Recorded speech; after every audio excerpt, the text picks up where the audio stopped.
Hi everyone, this is Paul here for the Magdalene Centre. Today I'm doing the astrology report for the week commencing the 16th of January. Now by outlining some of the key aspects and changes taking place during the course of the week and giving an overview of what it all means. Before I do that, I just want to clarify, as I always do, that the astrology doesn't control our lives. It merely helps to highlight what kind of themes are unfolding around us, what kind of lessons are available to be learning at this time, and how can we make best use of the energies to further our own personal growth.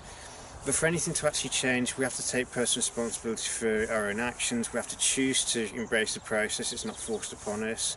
So if we want things to change, we have to be prepared to take responsibility for what we say, what we think and what we do, and to make sure that what we're doing is guided by wisdom and not just selfish impulses.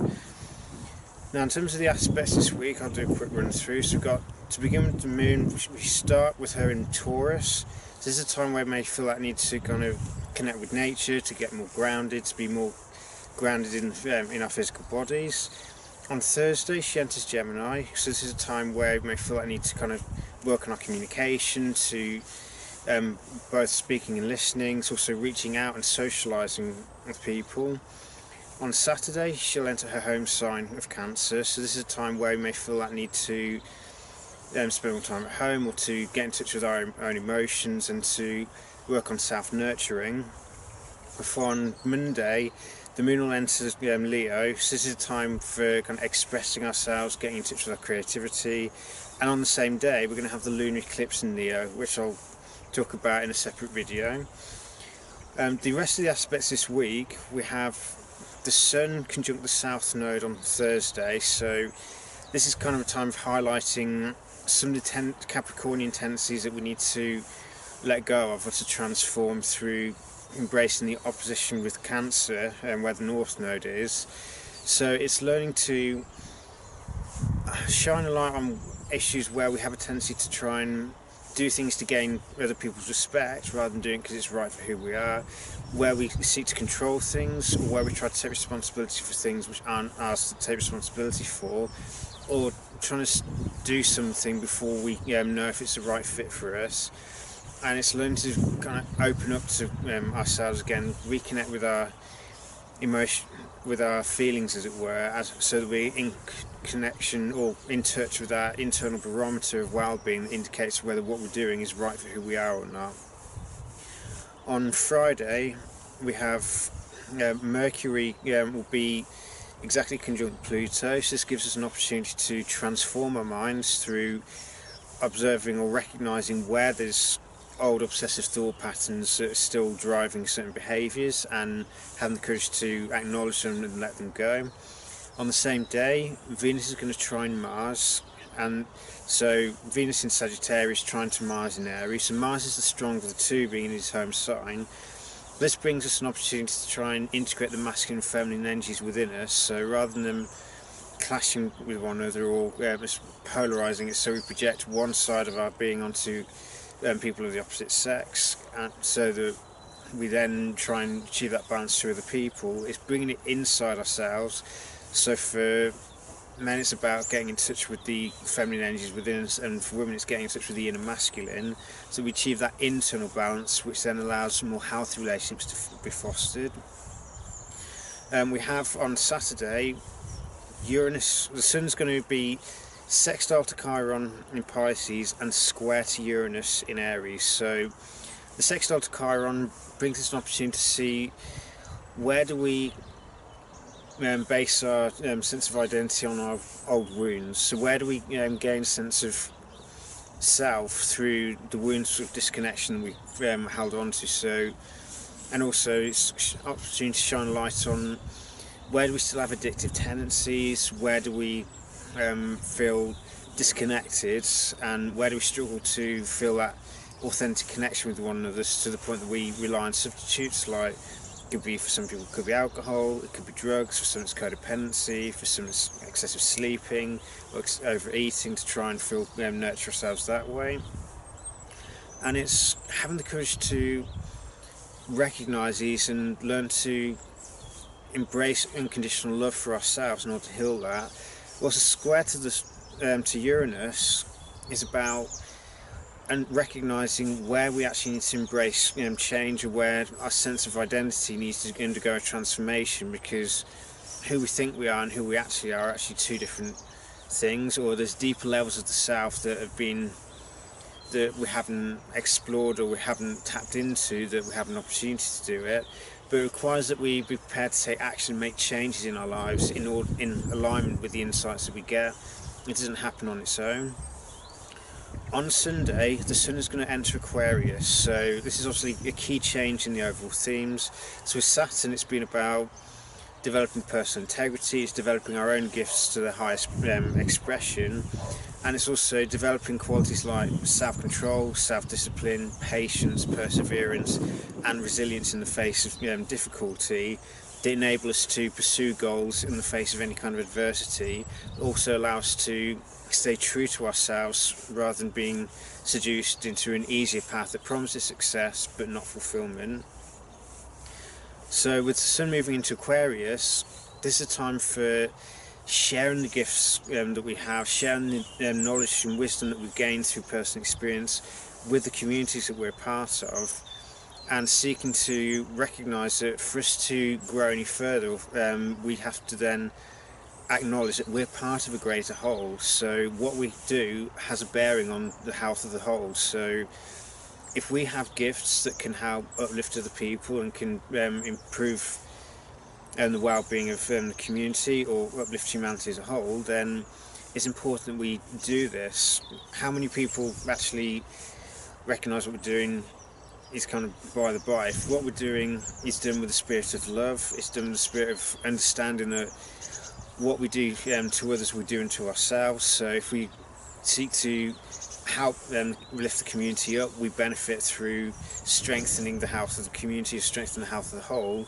but it requires that we work on ourselves in the process. And this is particularly highlighted at the lunar eclipse in Leo, because Leo is the opposite end to Aquarius. Aquarius is more like the collective, Leo is the self. The lunar eclipse in Leo reminds us that it's important that we're able to embrace our own unique self, that we nurture the divine spark within us, because if we can turn that into a flame, that flame can then provide greater warmth for the community. But also it deals with love and our ability to give and receive it. So if the lunar eclipse sets a lesson for 6 months, so one of the things we need to ask ourselves is, how comfortable are we at receiving love, and how comfortable are we at giving it, and do we feel connected with our own creative potential or our own creative gifts, or do we believe that we're not creative because we've been conditioned to believe that creativity has very narrow parameters, which isn't true. Creativity comes in many forms. We all have that creative energy, but it's up to each and every one of us to make creativity a more conscious component in our lives. But it requires that we love ourselves enough in order to tap into that creative energy, because the creative energy in essence is very much linked to love, and if we struggle to love ourselves, then we often cut ourselves off from our creative energies. But as I said, there'll be a separate video on this. It'd be go into too much detail otherwise. The last aspect this week is a conjunction between Venus and Jupiter in Sagittarius. So Venus is obviously the planet of love and values. Jupiter is all about developing self-understanding through expanding our level of perception to the universal level, to understand the natural laws that govern everything, and it's understanding, or the beginning of understanding, how we connect with everything else around us.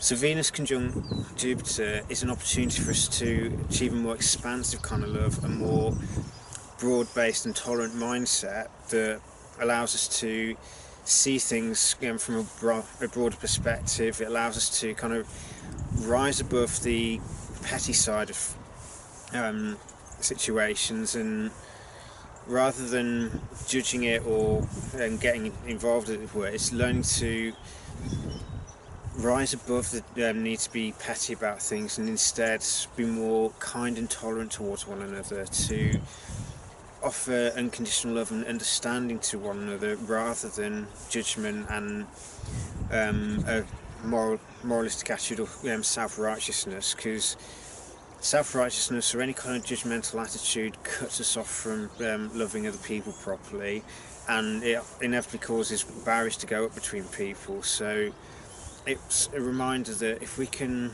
learn to just let go, to embrace unconditional love and the understanding that what we say and what we do has a wide effect, and if we can make sure that everything we do is motivated by love and compassion and the desire to understand rather than the desire to judge, then a lot of the barriers that cause prejudice, bigotry and a fundamentalist attitude can be dissolved. We can reconnect with our humanity, if you like, and reconnect with the more vulnerable side and learn to embrace the imperfections with other people. Nobody's perfect, least of all ourselves. So are we really in a position to judge, as it were? So overall, this is a week of significant change, with most of it being within the eclipse window until Monday. It's important to kind of expect the unexpected, because anything can happen, but it's also learn to observe the situations from a more detached perspective and observe what are they teaching us, what is being highlighted to us that we need to change in our lives in order to become more authentic people and to enable us to engage in a more authentic manner in our day-to-day lives, so that we're not saying one thing and doing another. We achieve that personal integrity. So if there's a lot of stuff coming up at the moment, or there's a lot of issues that seem to be coming out of the blue, then rather than feeling victimised by it, it's important that we take a step back and embrace that kind of witness position and see what is being shown to us that we need to work on. Where do we still have old obsessive thought patterns or old tendencies to believe that everyone's against us, and how can we transform how we respond to things? Because ultimately external events only have power over us if we allow them to affect us. So the key for us all is to learn to master our internal responses to external situations. We can't always change the external situations right this minute, but we can change the way we respond to them, and this is where the true power lies. It's not about trying to force situations to change to our liking. It's about learning to avoid being drawn into the situations, or avoid being affected by them. So it's achieving that level of detachment where it's not a case of we don't care, it's just that we understand that we can either allow situations to affect us and bring us down, and then people around us lose out because they're not getting the best side of ourselves anymore, or we can observe how we're responding to situations, so observe our internal responses, and then see what is it trying to tell us, or what old issues have we not dealt with that this situation is triggering, and how can we heal it through the light of awareness, through love and compassion for oneself and other people, and to release the old mental patterns or emotional patterns that currently lead to us responding in one way, and is to transform it in another. And if we can go to take responsibility for ourselves and take responsibility for our internal responses, because it's the only thing we can really truly control in the world, is how we respond to situations, then we empower ourselves to take responsibility for our lives. We empower ourselves to rise above situations and see things from the broader perspective, and use each interaction or each situation as an opportunity to develop greater self-understanding and greater self-awareness. It's through enhanced self-awareness that we can learn to take control of how we respond to situations in life. We empower ourselves to operate from love and understanding rather than fear and judgment, and it's this choosing to take the higher path and taking responsibility of how we respond to situations rather than expecting the situation to conform to our expectation. So that's useful guide for the week. But the main thing to remember is if love and truth are our core guiding principles, and we always seek to figure out how can we bring the current understanding of truth up to the more universal level, because there are certain truths which don't change at all over time. It's connecting with that kind of energy, but it's important that love is also embraced as well, because if we operate from love, This allows us to go through that internal transformation through spiritual alchemy, and we also become a more powerful influence in our environments, in our communities, because it's love that creates the grounds necessary to nurture other people's creativity, to nurture one another. So it's moving away from fear and judgment and towards love and truth, and it's having the courage to embrace truths that are uncomfortable rather than clinging on to comfortable lies. So it's valuing truth over comfort, and it's also valuing love over our existing preconception or our existing prejudices. And if we can embrace love and truth as our guiding principles, we can heal ourselves and we can become a healing presence for other people. It doesn't mean we interfere with other people's lives. If people ask for help, that's fine, but it's not our place. If we do heal ourselves, it's not our place to preach it. It's our place to be that kind of presence. It invites other people to take those steps, but doesn't tell them what to do. So it's about walking our talk and not just preaching without practice. So may this coming week bring you many new insights and much transformation and growth, and may allow you to transcend old ways of thinking and old ways of understanding, and instead embrace more collective truth and the shedding of old thought patterns that hold us back. And through this, we empower ourselves and we empower other people through love and truth. So take care, and may you be blessed by the energies of the week.